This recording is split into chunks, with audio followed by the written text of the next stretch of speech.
What's good, everybody? Welcome back to the channel. This is Constant Sports. I am your host, Constance. Now, today we're going to talk about the standings. WNBA All Star weekend is over with. It's time for the teams to get back in the gym, start practicing, and getting ready for the second half of the season.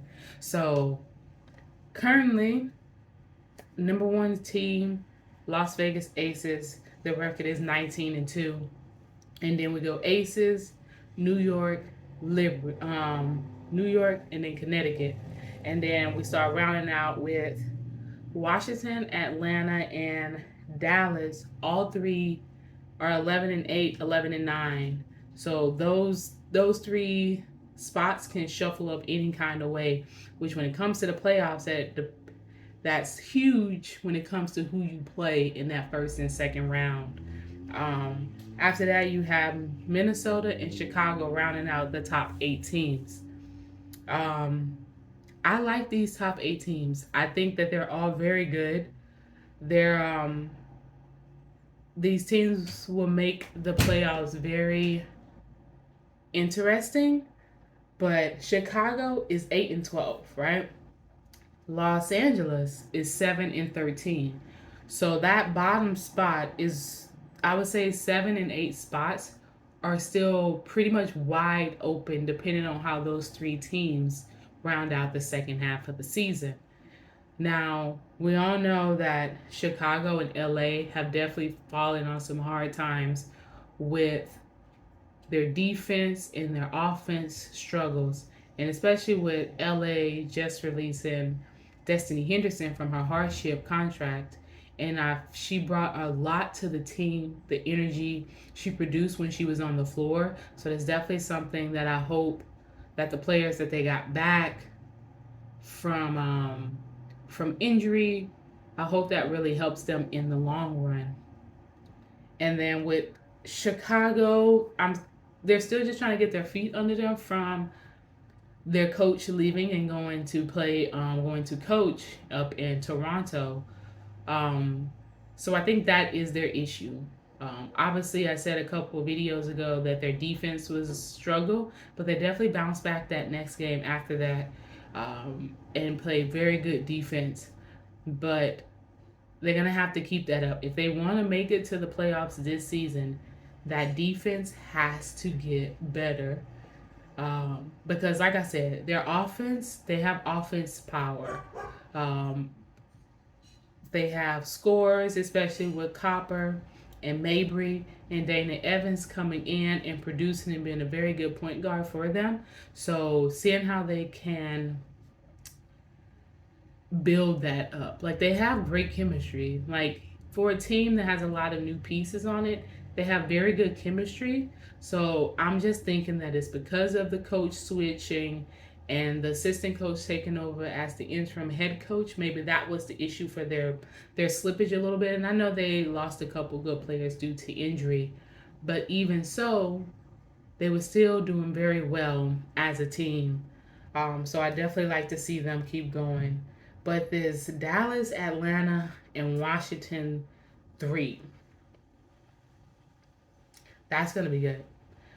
Seeing how Washington, let's see, Atlanta's on a 6 game win streak. Dallas is on a 3, with Washington on a 1 game win streak. So I definitely think 4 through 6 is going. Oh man, it's gonna be fun. I feel like them three teams battling to see who get that number 4 spot is going to be as good as the playoffs.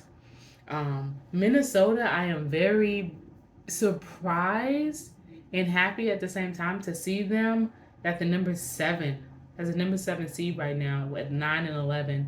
They, like we all know, Coach Reeves is an amazing coach. Um, she knows how to get a team to play together.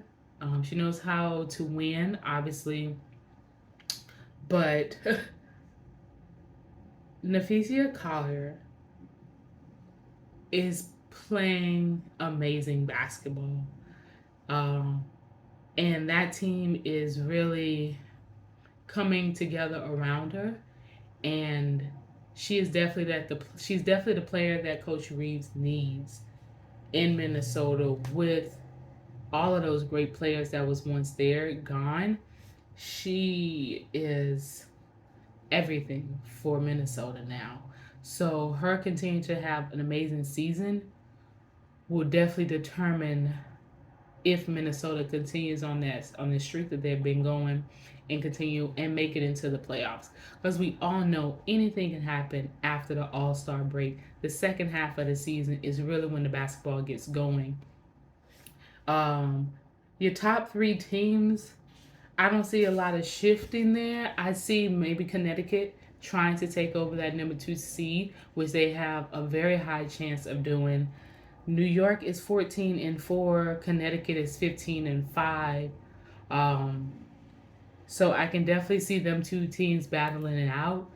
Anyone catching Vegas, I don't see. Just because we've all watched their game, we've all watched how they play, how where they're coached, the chemistry amongst the teammates. It's it's going to be very hard to catch them. So I think the best thing that all the teams can do is to try to make the playoffs. And once we get in the playoffs, that's a totally different thing. So as I say, the standings right now, I like them. I do see LA coming up. I hope they come up. Like I told you at the beginning of the season, they were my sleeper team. Obviously, they've had some very big struggles these past couple weeks. But I would like to see for LA to make it into the playoffs and possibly make it to the second round. Like I said, they're my sleeper team for a reason. So that would be great to see. Our other bottom three teams, obviously, we have Indiana, Phoenix, and Seattle, with Seattle rounding out the bottom at 4-16. Phoenix is 4-15, and Indiana is 5-15. Can a team that's 5-15 at the All-Star break possibly make it to the playoffs? It's the WNBA. Anything can happen. Um, any team can just have a bad week, and while the other team has a very good week, and that completely flips the standings in general.